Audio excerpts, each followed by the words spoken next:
Well, hey everybody, how are you? Just popping on to say hello. I've had a migraine since I got home.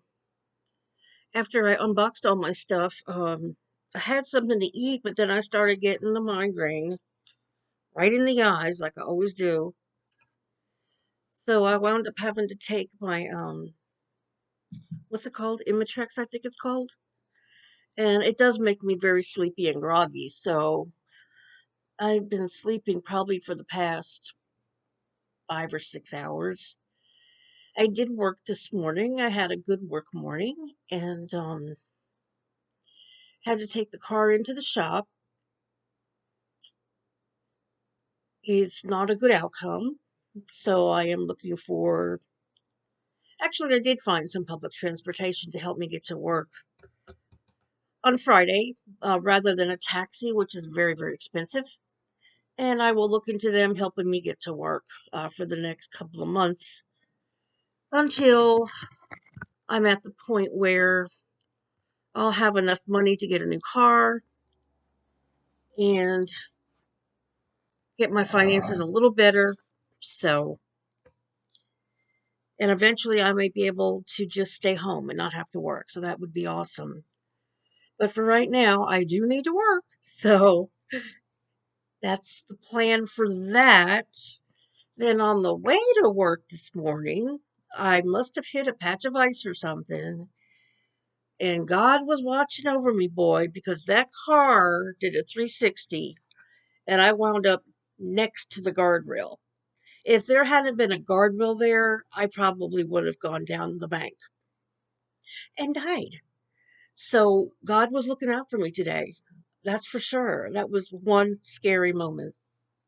So that happened to me years and years ago in New York when I was about 25. I mean, I've driven in snow because I grew up in New York. But yeah, that was really scary. So I just limped along into work because as you know, my temperature gauge has been high. And so right after work, I took it to the shop and came home, was wondering where all my Amazon stuff was. Then I go online and Amazon says, order delivered today. And I'm like, there's like 5 or 6 packages that should be here. And they normally put them on the inside of the house. But oh no, they stuffed it into the mailbox. So, in this weather, I usually get in the car and go over to the mailbox because it's just a little more safer, rather than having to walk in the snow and the ice.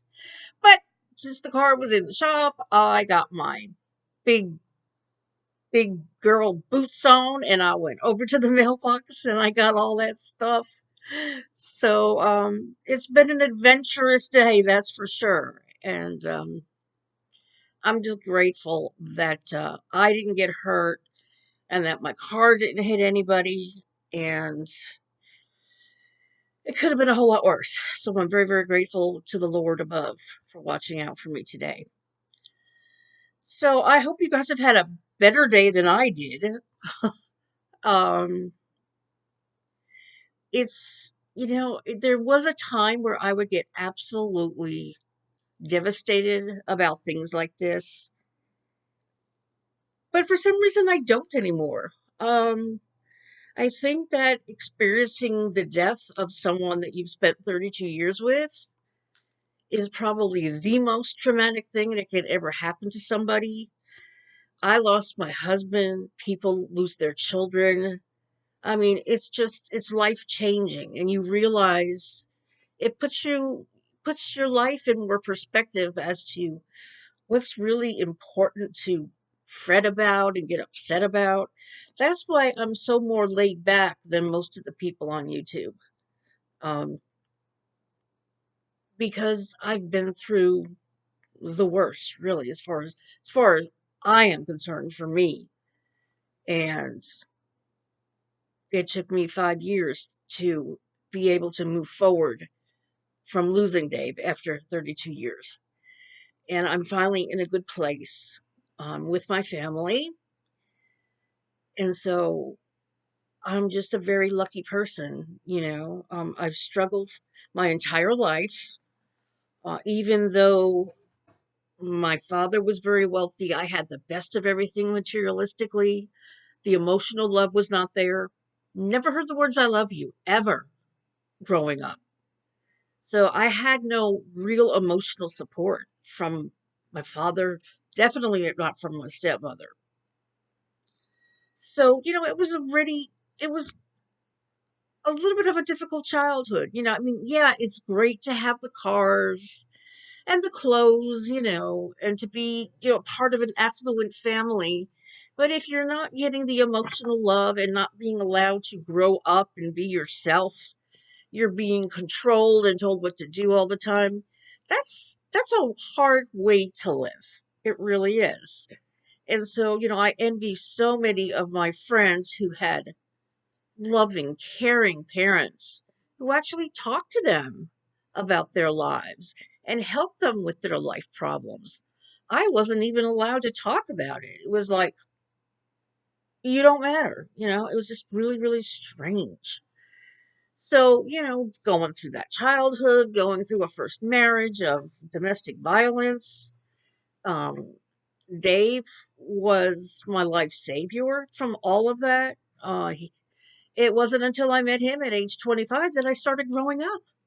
You know, I knew nothing about the world. I was so protected and in such a little bubble that I knew nothing. So I owe Dave everything in the world, and I know he knows that. And I know he's watching over me. So, just putting this all into perspective, life is not easy. Life can be really hard. And for some reason, I've had the strength to persevere and go on. I would say the only reason why that happened is because I did have my grandmother, and I did have my cousins, and my aunt, and my uncle, and that was the family for me when I was growing up. They were the ones who emotionally supported me. They were the ones who truly loved me. And that's why I'm so, so grateful that I finally went onto Facebook and I decided after two suicide attempts that there are people out there that I loved a long time ago and I miss them so much. I went to Facebook, I found my family. I'm up here with my cousin up in the Northeast, and it was the best thing I could have ever done. And yes, it's really, really been a struggle because I'm on my own now. I don't have any backup money like I had when, Dave had Social Security and all that. But, I think I've finally come to a point in my life where I'm finally, finally happy and content and gone through a rough, rough life up until about 60 years old.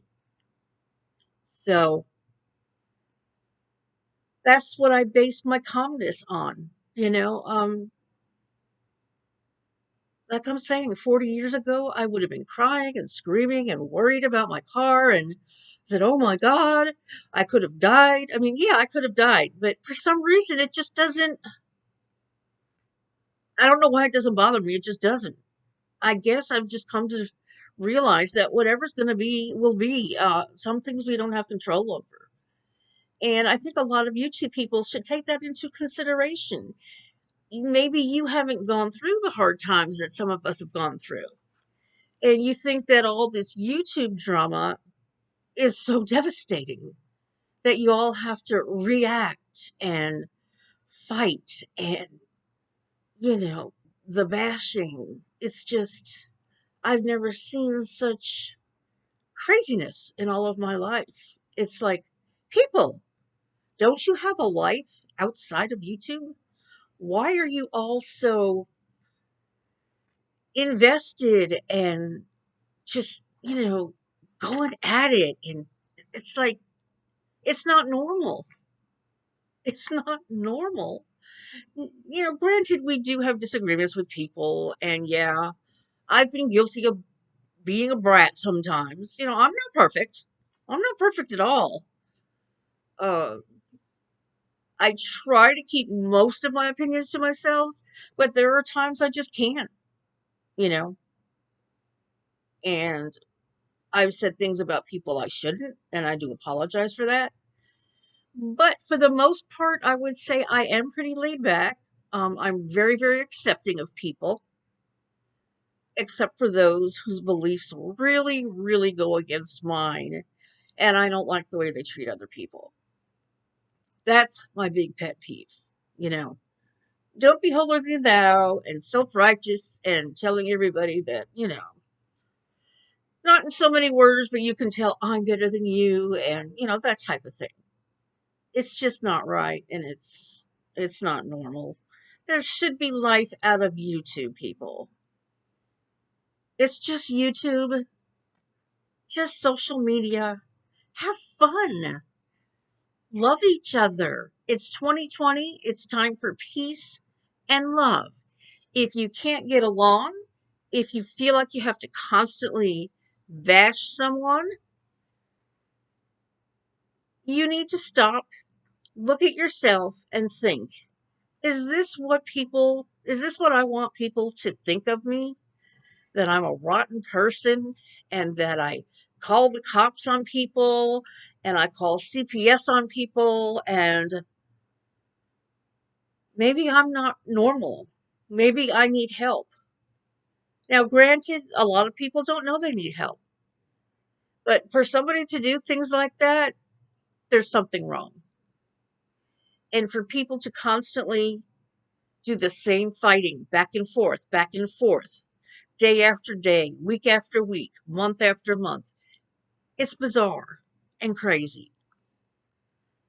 So take it from me and Vivi. Life is too short to be acting like children and to be hurting other people with your words and your actions. Life should be happy, should be peaceful. It's not going to be that way all the time, but for the most part, it should be. And you should be enjoying your life. If you enjoy coming onto my videos, putting a thumbs down on videos with a cat in it, with Christmas trees in it, that's very, very rude. And then leaving rude comments. You don't need those shoes. You don't work. Yes, I do work. Thank you very much. I don't know what some of these people think about, but y'all need to get a life. That's all I can tell you. So, have a near death accident today really, really made me think. And you all need to think too. Because if you think that it's okay for people to think of you as rotten and mean and nasty, you're a sorry excuse of a human being. Bye.